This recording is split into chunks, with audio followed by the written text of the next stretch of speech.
Good morning and welcome to your Farm and Home Show. My name is Joanna and this morning we're visiting with Kristin Hildabrand, Warren County Extension Agent for Horticulture. Good morning, Kristin. Good morning, Joanna. Now, Kristin, I'm ready for spring, and getting those seeds started is one of those ways to kind of get a jump start on our garden. That's right. That's absolutely right. And so one of the advantages to starting our seeds at home is that we can actually grow what we want to grow.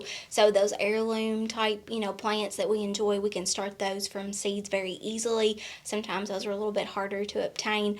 Or say that you just love a particular variety of something, you want to make sure that you have that. You can actually start it from seed. Mine happens to be sun sugar or sun gold type tomatoes. So anyway, we can actually do that right now. There's just a couple of things you need to kind of get your space ready to go, and then also what's required in order to start seeds successfully at home.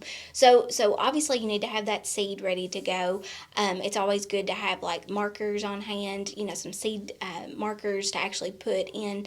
Have that right container that to start your seeds in. Make sure that it is, been, if it's one that you've reused or recycled, you want to make sure it's nice and clean and ready to go. It has plenty of drainage holes to support good drainage. The other thing that's very, very crucial, Joanna, is that we've got to make sure we have plenty of light. So when we try to start it in a windowsill, they get our plants, our seeds, rather they get really leggy. So you need to invest in some sort of lighting system. So either look towards a grow light or an artificial grow light type system, and it really just depends on what your budget is. It's really, it starts kind of low and goes to medium to high. So if it's something you want to have around forever, if this is something that you're wanting to make a part of your routine for your gardening, then you might want to look towards more expensive setups. But the one thing besides that you might want to look towards is a germination seed mat.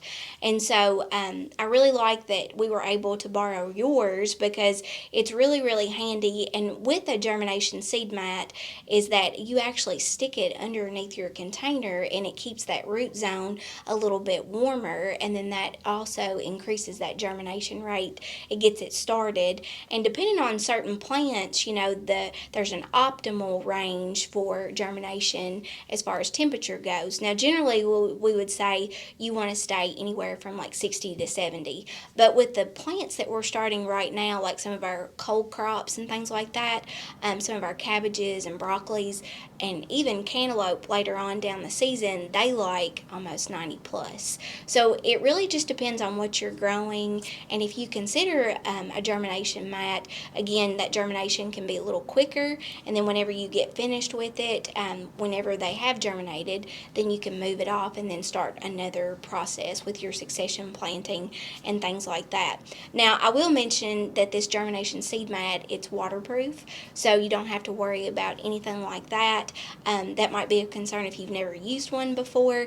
It does have the UL symbol on there, so it's also been certified and tested. But it has some basic instructions on it, so that way that you can kind of get used to it. But again, it can really make a difference, especially when you're germinating your seeds. Yeah, so, and a lot of times our location matters. It might not be very warm, and when we plant seeds outside, we want that warm soil temperature, and so this can really help that situation if you have a drafty area that you're trying to start your seeds. Yeah, that's a good point that you bring up. So location really does matter.